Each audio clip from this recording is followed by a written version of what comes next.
So without further ado, I have the honor of introducing somebody that really doesn't need an introduction, particularly in this part of the world. But Jim is basically a 300 career hitter, 8-time All-Star player, MVP 1978, 2-time Silver Slugger Award, 3-time home run leader, 2-time RBI leader. As a Yankee fan, I can say he's one of the original and ultimate Yankee killers, which comes from respect. Nothing but respect. The only thing I like pitch stripes on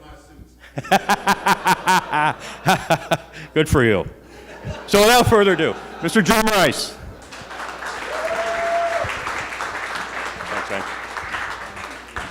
Oh, good afternoon. You know, it's like people assume that if you are a Red Sox player, or even if you're from Boston, you hate the Yankees. I didn't hate the Yankees. You know, everyone's talking about a rivalry. To me, a rivalry is when you have 9 guys that started an organization and you play against the other team that started with 9 guys. But if you look at the dynasty that the Yankees put together, the dynasty they put together was brought to them by money. Steinbrenner went out and did one thing. He made sure that he went out and got the best free agents possible. But when you're talking about before that, they did have a dynasty, but he also made them a dynasty during the era that I came up in '75. But what you see now with the Red Sox and Yankees, it's not a brawl like we had with Bill Lee and Thurman Munson, guys like that. One reason because you see all the guys that you're talking about, the Red Sox and Yankees, they're more friends than anything else because you see each other in the winter months when you getting yourself prepared for spring training. Everyone goes to Arizona, and you look at the clientele that a lot of the agents are carrying at this time. You're carrying the Yankees players, you're carrying the Red Sox players, and so now you become friends. It's not the rivalry that we had many years ago. Now you see a guy like Big Papi. Big Papi loves and hugs everyone. And at one time, you couldn't do that. At one time, when the Red Sox were on the field, the opposing team had to sit in the dugout, vice versa. But now you see guys come around the batting cage and hugging each other and talking about what kind of slumps they're in, what can they do to get out of it. We didn't have that. So now it's more of a family situation with all the teams now. Because of that, because of the winter get together when you preparing yourself to go back to spring training. So it's not that. I think the fans have a bigger rivalry than the Red Sox and the Yankees. I think it is. But now you see that you have more Mets fans now than Yankee fans. Why? Because the Yankees are not winning, right? Oh, yeah. They're not winning. They're not, and plus, when you're talking about, I think you have to buy, what, 3 seats or 5 seats? I don't know. It's ridiculous. No, if you have to buy, I think you have to buy 3 seats if you want the box seats, and I think they go for like $3,500 a seat a game or something like that. Yeah, they're empty. And so a lot of the fans have left the Yankees and went over to the Mets now because it's cheaper and the Mets are playing a little better ball. But when you're not winning, you're not going to show up, of course, with expensive seats. And we're very fortunate to play in a ballpark like ours that we can keep the prices down and bring fans back to the ballpark and put a pretty good team out there. I tell you, we have a little more time. You guys want to ask any questions? Feel free to throw a couple questions at me. Jim, how old were you when you first started playing for the Sox? I was signed out of high school. I signed out of high school in 1971. I had just turned 18. My birthday's in March. And so they drafted me in June. Wow. And I was very lucky and very fortunate enough to, in my high school, I went from 7 through 12. And I made my senior high baseball team in the 7th grade. And then I started playing American Collegiate Ball. I think American Collegiate Ball was like 15 through 21. I think it'd be like 2 or 3 years a junior in college.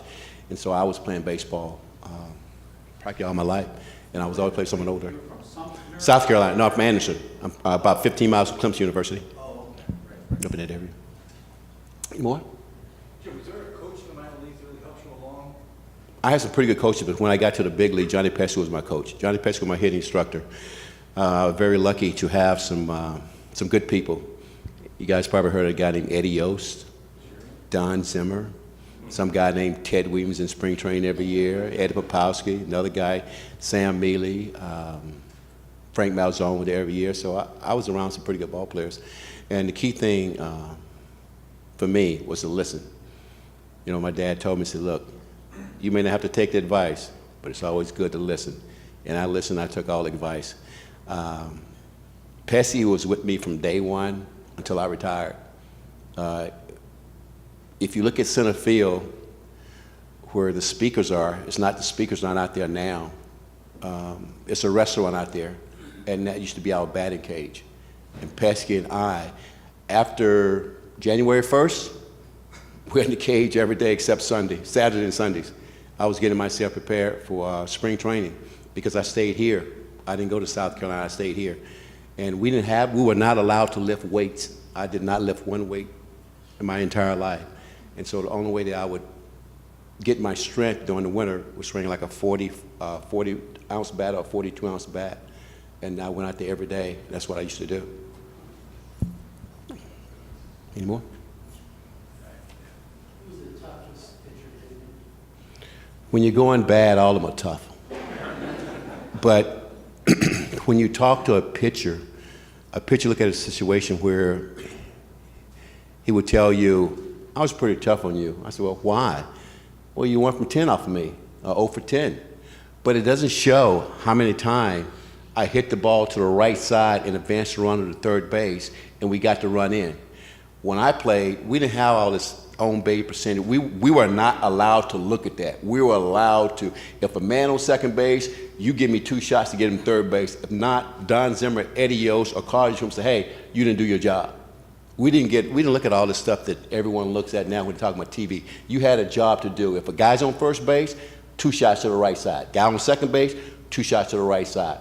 If the infield in, you try to get a fly ball. And that's the way you played the game. So we didn't really worry about the toughest pitcher. But for me, probably your toughest pitcher probably going to be more like your relievers, because you very seldom see your relievers.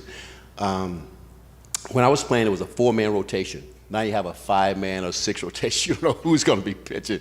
But that's the way I looked at the game. I looked at the situation that, hey, all you guys are probably tough on me, but did we win? That's the bottom line. You had to win. As this is about energy, what do you feel is your biggest motivator, your momentum? Is it your sheer talent in knowing you can do it, like an actor will steal a scene because they can, or is it the fan enthusiasm mixed with your skill set that really makes It's a mix. wonderful? Yeah. It's a mix. I think it starts with your God-gifted talent. It starts with your family. It starts with the owners that gave you that big contract. It starts with your teammates, and it starts with you. Because why? You paying our salary, and that's where it all come from. And my whole thing was this, that I'm not out there trying to cheat you. I'm definitely not going to cheat myself, because my dad would call me and tell me. This one thing that I was very happy about playing with the Red Sox. If you think about, we're going to go back now, not too far back, but if you go back like in the 70s, 80s, normally every weekend, Red Sox were game of the week. And so my buddies would call me and say, hey, we're going to be looking at you today. And so I just got to turn it up a notch. And that's the energy that I got from my family, my friends. And of course, we had a pretty good owner. Tom Yonke was a great owner. And I had a good ball club. You know, when you think about it, you know, if you really forget about the Yankees, okay? Forget about it. We talking about homegrown people, okay? Homegrown. When you think about Carlton Fisk, when you think about Rico Petrocelli, Rick Burleson, Carl Yastrzemski, myself, Dwight Evans, Freddie Lynn. That was the Red Sox farm system. And so when you had those guys, and you had those guys behind you, you couldn't help going out to want to play. And that's what it was all about. And you come into this ballpark, and you see that the fans are almost right on you. It's like playing in the World Series every day. I don't think you can go to any other ballpark. Well, they said Candlestick is pretty good now, because they've had pretty close to about 400 sellouts. And so when you go to the ballpark like that, and with the Red Sox, it's like playing in a World Series or playoff every day. And that's what it's all about. Got any more? How many home All right. runs did you hit? Not enough. We'll talk about that too. I never have taken drugs. I didn't drink coffee until I got out of the game in '89. So I'll tell you how. I think at one time the commissioner or someone said that it's bad, but it was good. Why? Because baseball was gone. And when guys started hitting home runs again, a lot of the fans came back. But then again, it was a good promotion, but also it was a bad promotion. But as far as the Hall of Fame situation, no, because you're doing things legit that guys didn't use steroids. And now, everything you take is illegal. And I don't know why guys are taking steroids now, because the average baseball bat ounces are 32 ounces. Average ounces when I played was 35. The heaviest bat was 42 ounces.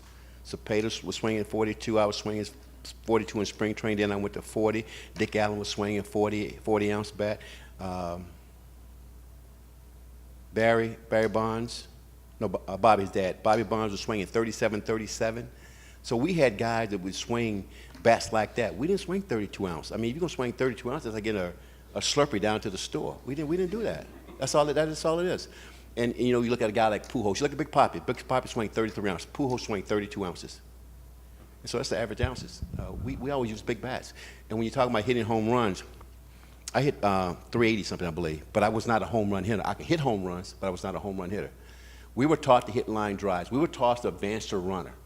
Your home runs are going to come. Now, you got to have the power, but it's just like anything else. Your base hits, your home runs come on bad pitching, a bad location. You put a few dents in the wall, by the way. Well, thank you. But you know, if a pitcher hits his spot, you're not going to hit it.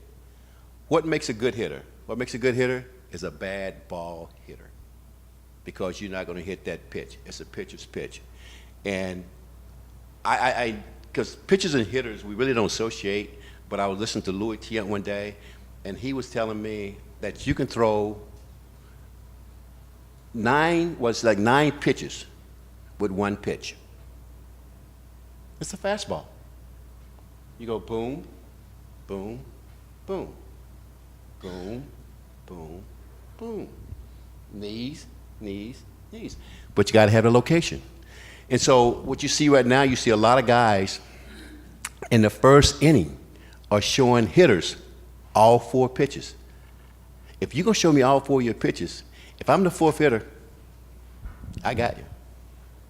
Because you show me everything that you have. And so what we got to get back with our pitching staff is you got to take command or got to take control. And if you can take control of your fastball, you should be pretty good. Because when you throw a bad breaking ball, you're only speeding up that hitter's bat. So you got to be able to command that fastball. And guys can't command that fastball. Why? Because they don't do enough work in spring training. You got to dedicate yourself. Any more? Okay. Do you think baseball's moved away from like the small ball, like you're talking about just getting a hit to advance the runner? Is that affecting the game? Well, small ball is good. Why? Because you'll score a lot of runs. I think when you're talking about hitting home runs, you have the small guys trying to hit a home run. Small guys are not home run hitters. Small guys are table setters. Let the big guys hit the home run. To me, if I was a fan, I would bitch and moan about everything. You know why? Guys miss the cutoff guys. Guys not think about the situation. They're not doing a lot of things. And if I'm paying my money, I want these guys to win. I got to cheer them on. And when they're doing something wrong, I think they respect the fans more than anything else when you come out and you really challenge them as for, hey, why are you not doing this? And make them think, like, okay, if they're recognizing this, maybe I'm not doing my job. And maybe a light bulb go off. And that's what it's all about. And think about the Red Sox fan, I guess the Yankees fans too. They'll let you know. so you have nothing to worry about. And we're not ashamed of it. I enjoyed every bit of it. I mean, if it was bad, I wouldn't be here today. I mean, I started here in '75, and I'm still here. Any more? Yeah, okay. Outside of Fenway, are there any parks in particular you enjoy playing? All ballparks without artificial turf. We went to, I don't like Kansas City. If anybody been to Kansas City, the foul line goes down to the wall. We played in the old ballpark in Toronto. It was a football field. If you're sitting in the visitor dugout, you could only see the waist of your left fielder because it went down. And then you look at center field. Center field was going up, and then right field was going back over to the right. The old ballparks, when you're talking about old Cleveland ballpark, history there, you talk about old Yankee Stadium, you talk about Detroit, you think about Baltimore. Those were line drives hitting ballparks. And that's what it was all about. We were taught to hit line drive. We would call them frozen ropes, line drives, and that's what we did. If you look at the parks now, today's parks are called stadiums. They're not ballparks, they're stadiums. And stadium is like when you come in now, you can get any seat you want to. When you went to a ballpark, you couldn't get any seat because everybody was right there. Old popcorn, the old smell of the ballpark. You don't have that anymore. It's a little different now.